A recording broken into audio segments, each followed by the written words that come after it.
Hello friend, CGPSC hand written notes की YouTube channel में आप सभी का बहुत बहुत स्वागत है।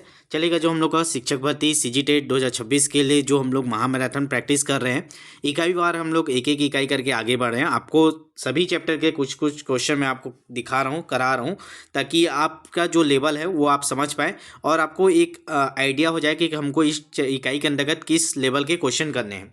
कल की क्लास में हम लोग ने शुरू किया था इकाई 9 पृथ्वी और उसके महत्वपूर्ण संसाधन। चूँकि ये वाला चैप्टर आप लोग का नया है, क्योंकि जनरली आप इन चीज़ों को आप नहीं पढ़ते हैं, इसलिए इस चैप्टर के एक पार्ट और लेके आ गए। आप लोग का बहुत लोग का व्हाट्सअप मैसेज आया था कि सर इसके कुछ और क्वेश्चन करा दीजिए, ठीक है करके। तो चलेगा इसका पार्ट 2 देख लेते हैं। आज भी कुछ क्वेश्चन और इसके देख लेते हैं, 15-20 क्वेश्चन, ताकि आप लोग को और क्लियर हो जाए कि पृथ्वी और उसके महत्वपूर्ण संसाधन के अंतर्गत आपको मेन फोकस किस पे करना है, पढ़ना क्या है, अंदर की चीज़ें क्या क्या, कैसे क्वेश्चन पूछे जा सकते हैं और अब पूछे जा रहे हैं, ठीक है। तो चलेगा स्टार्ट करते हैं। 9 PM में डेली आप लोग जुड़ जाया करें, और जितना लोग भी यूट्यूब में देख रहे हैं या आप व्हाट्सएप में देख रहे हैं, आप चैनल को सब्सक्राइब करके रखिएगा, ताकि जो भी क्लास अपलोड हो आप लोग को नोटिफिकेशन मिल जाए, ठीक है। चलिए स्टार्ट करेंगे। और जिन लोग भी अभी तक बैच से नहीं जुड़े, मैं बार बार बोल रहा हूँ, आप लोग को प्रैक्टिस करना बहुत जरूरी है, तभी जाकर आपको शानदार रिजल्ट मिलेगा। नंबर नोट करेंगे 75, 83, 86, 44, 61। इसके बाद भी आप लोग कमेंट करते हो कि सर जुड़ना कैसे है, टेस्ट से क्या जुड़ना है करके, तो आपको बता दूँ कि आपको इसमें मैसेज करना है 75, 83, 86, 44, 61। व्हाट्सअप में मैसेज कर दीजिएगा, आपको डिटेल भेजेंगे, देख लीजिएगा। नाम मात्र की शुल्क है, ठीक है। टाइपिंग का शुल्क दे दीजिएगा और जुड़ जाइएगा, प्रैक्टिस कीजिए, ठीक है। रिजल्ट चाहिए हमें भी।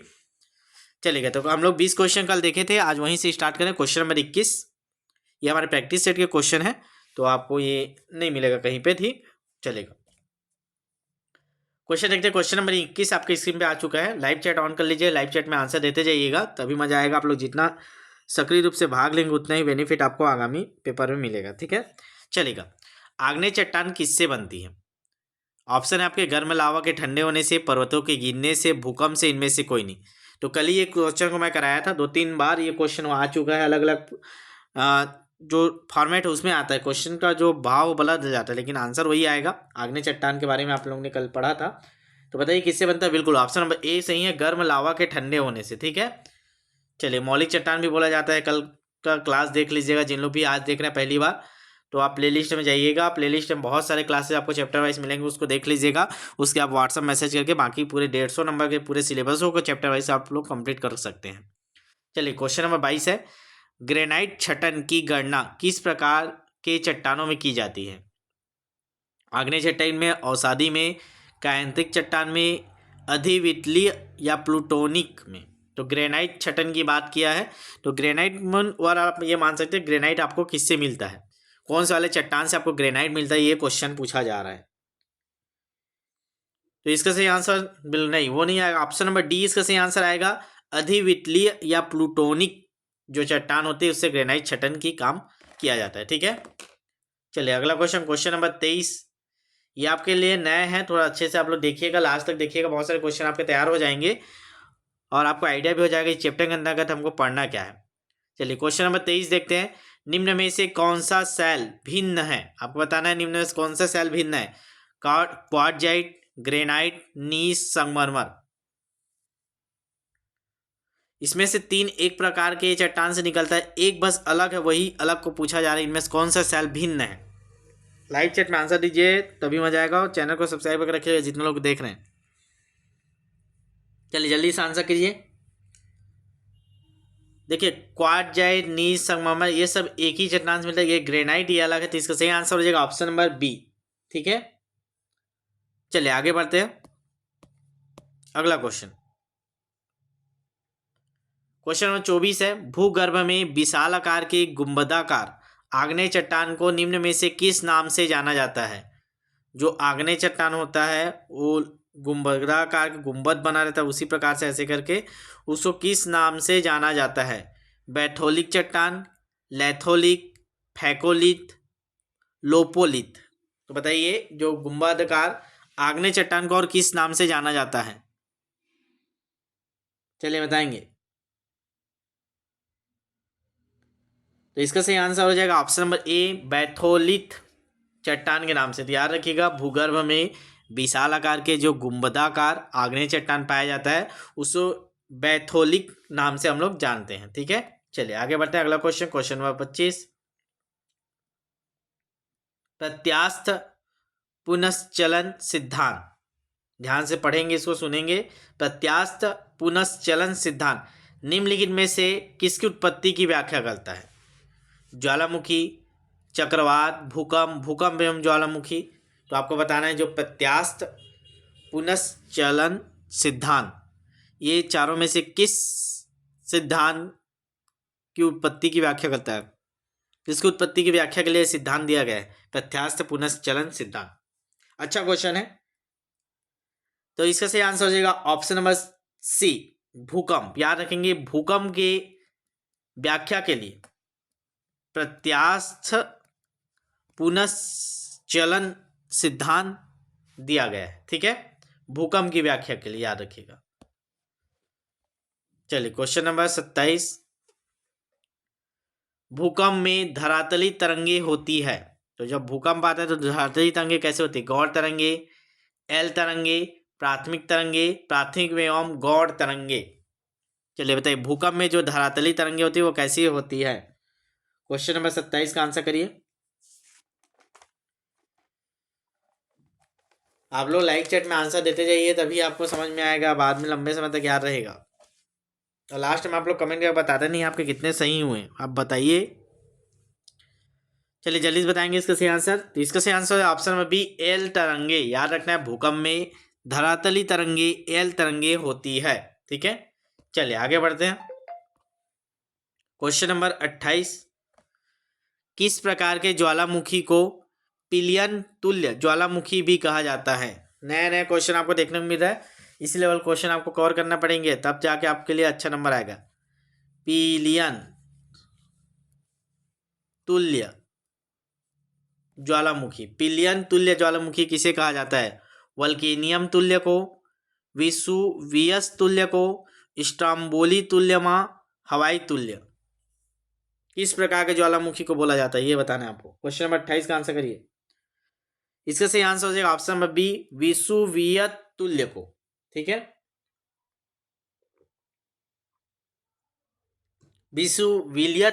विसुवियस है ना, वियस है ना, विसुवियस तुल्य प्रकार के जो ज्वालामुखी होते हैं उसको पिलियन तुल्य ज्वालामुखी भी कहा जाता है। चलिए अगला क्वेश्चन, क्वेश्चन नंबर 29, किस ज्वालामुखी में अक्सर उद्गार होती है? मतलब वो हमेशा फूटते रहता है, उसमें से निकलते रहता है लावा सावा। जागृत ज्वालामुखी, प्रसुप्त ज्वालामुखी, मृत ज्वालामुखी, शांत ज्वालामुखी। तो किसमें बार बार उद्गार होते रहता है? चलिए बताएंगे आंसर। क्वेश्चन नंबर 29, नाम से ही स्पष्ट है, देखिएगा। शांत मतलब जो शांत रहेगा तो गलत हो गया, क्योंकि बार बार निकल रहा है। मृत मतलब तो जो सूख जाता है, कुछ नहीं निकलता। प्रसुप्त मतलब जो स्थिर हो जाता है। जागृत आएगा हमारा ऑप्शन नंबर ए, जागृत ज्वालामुखी को, जिसमें से हमेशा उद्गार होते रहता है, मतलब लावा बीच बीच में निकलते रहता है। ठीक है, option number A. Question number 30, किस ज्वालामुखी में ऐतिहासिक काल से उद्गार नहीं हुआ है? मतलब ये कौन सा ऐसा ज्वालामुखी है जो फूटा नहीं है ऐतिहासिक काल के ज़माने से, ऐतिहासिक काल से ही?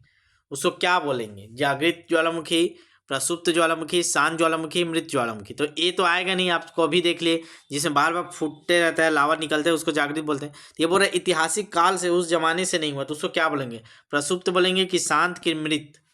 अच्छा क्वेश्चन है, ध्यान दीजिएगा। नहीं निकल रही है आपको पता है, तो आप तीनों आंसर आपको लग रहा है कि प्रसुप्त बोलेंगे कि अभी कुछ समय के लिए रुका है, कि शांत के बहुत लंबे समय शांत है, कि मृत गया है वो हमेशा के लिए बुझ गया है। चलिए बताइए इसका आंसर क्वेश्चन नंबर 30 का। तो देखिए ऐतिहासिक काल से मतलब बहुत लंबे समय से हो, तो मृत घोषित हो गया है। ऑप्शन नंबर डी इसका सही आंसर है। मृत ज्वालामुखी कहा जाता है ऐसे ज्वालामुखी को।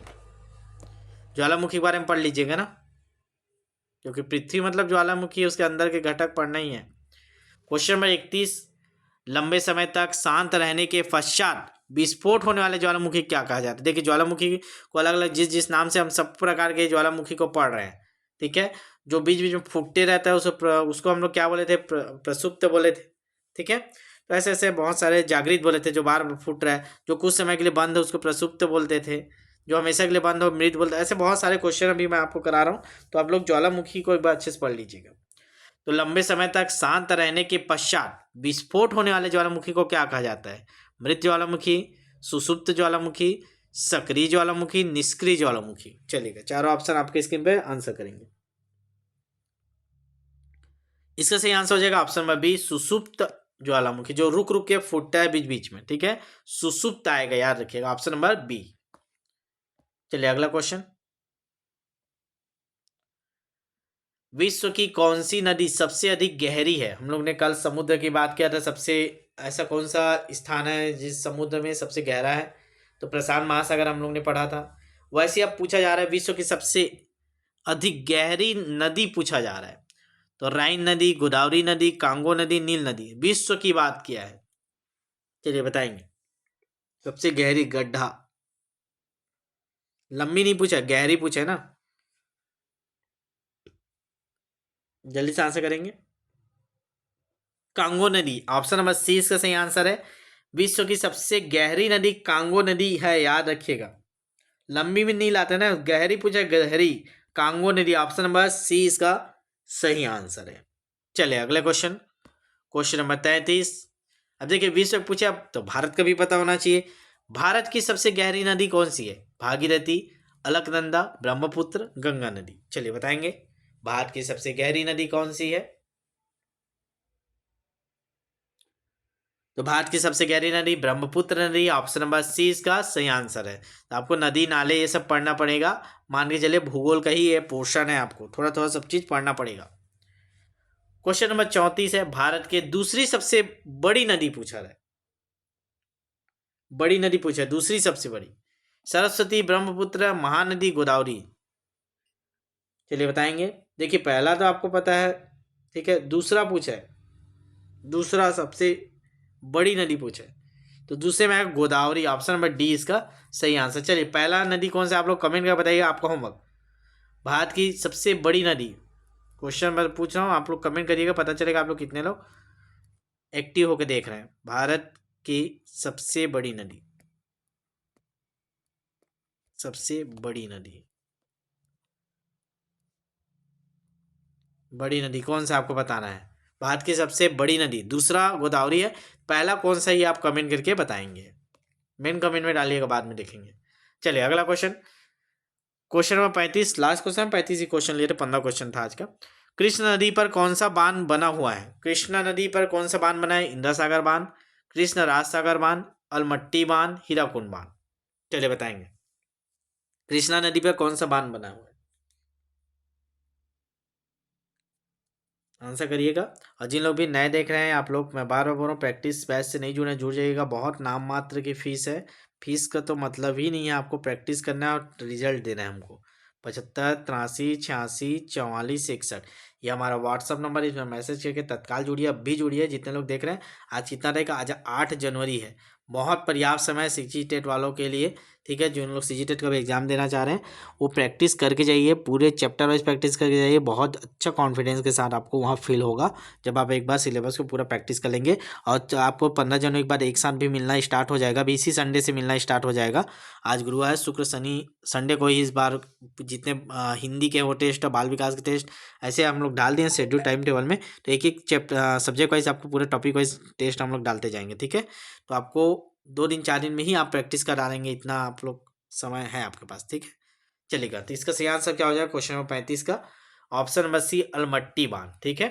तो यहीं तक आज ये चैप्टर को रखते हैं, बाकी क्वेश्चन आपके बैच में कवर करेंगे, ठीक है। सारी चीज़ें यहाँ करा पाना संभव नहीं है। तो अब कल इकाई 10 देख लेंगे, तो आप लोग थोड़ा पढ़ के अभी आ जाइएगा इकाई 10 के बारे में। कल इकाई 10 के कुछ क्वेश्चन मैं यहाँ करा दूंगा, ताकि आपको एक ओवरव्यू यूट्यूब के माध्यम से भी मिल जाए। निःशुल्क हम लोग प्रोवाइड कर रहे हैं, मेरे द्वारा जितने भी क्लासेस आपको करवाई जाए पूर्णतः निःशुल्क है, क्लास को कोई फीस नहीं लिया जाता, ठीक है। केवल जो CGPSC hand written notes team है वो टाइपिंग शुल्क लेती है, तो उन लोग आप व्हाट्सएप में उनसे मैसेज करके टाइपिंग शुल्क दे के प्रैक्टिस से जुड़ सकते हैं। मेरे द्वारा क्वेश्चन छांट कर उनको दे दिया जाता है, वो टाइप करा कर उसको टेस्ट बना के आप लोग के सामने रोज़ दे रहे हैं, ठीक है। तो चलिए मिलते हैं नेक्स्ट वीडियो में, तब तक के लिए ऑलवेज चैनल को सब्सक्राइब करके रखिएगा। नंबर आप लोग को मिल गया है, नंबर में मैसेज करके आज ही जुड़ जाइएगा, ठीक है। CG टेट वाले स्पेशली अभी तत्काल जुड़ेंगे, शिक्षक भर्ती वालों के आराम से समय है, आप तत्काल जुड़िए और पूरा प्रैक्टिस कीजिए। जब तक पेपर नहीं होगा, जितने बार सिलेबस होगा उतने बार मैं प्रैक्टिस आप लोग को करवाऊंगा, ठीक है। चलिए।